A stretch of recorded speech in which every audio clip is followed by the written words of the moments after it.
মুর্শিদাবাদের গত বছরের পরীক্ষার অভিজ্ঞতাকে কাজে লাগিয়ে এই বছর ট্রাফিক ব্যবস্থা পরিবর্তন করা হয়েছে।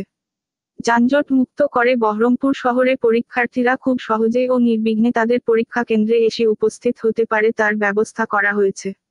গতবারের তুলনায় এই বছরে পরীক্ষার্থীর সংখ্যা কম হওয়ায় আশাবাদী পরীক্ষার্থীরা।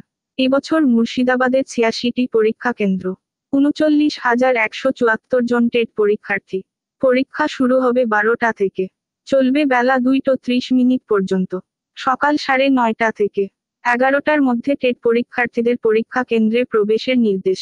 ইতিমধ্যে নির্ধারিত সময়ের মধ্যে সকল পরীক্ষার্থীরা এসে পৌঁছে গেছে।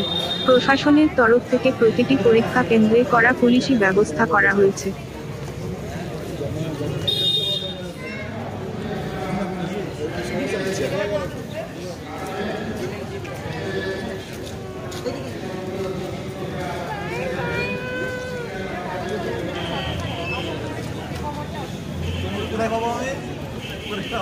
আমি সুতি 1 ব্লক নূরপুর অঞ্চল থেকে রমাকান্তপুর গ্রাম। কখন বেরিয়েছিলেন বাড়ি থেকে?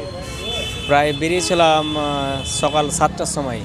রাস্তায় কোনো সমস্যা হয়েছে? না, কোনো রাস্তায় সমস্যা হয়নি। মানে এবছর যে ক্যান্ডিডেট অনেক কম, কনটেস্টেড অনেক কম হবে, মানে কী ভাবছেন, কতটা আশাবাদী? আশা তো করা যায়, গতবারও টেট কোয়ালিফাই করেছিলাম, এবারও দিতে এসেছি। এইবার যে কনটেস্টেড অনেক কম আছে, কি মনে হচ্ছে, আশাবাদী কি বেশি হবে? কোয়ালিফাই না কনটেস্টেড যেহেতু কম আছে এই বছর, অনেক সংখ্যা কম। সংখ্যা কম থাকলে তো কন্টেস্ট কমই হওয়ার কথা। কি চাইবেন?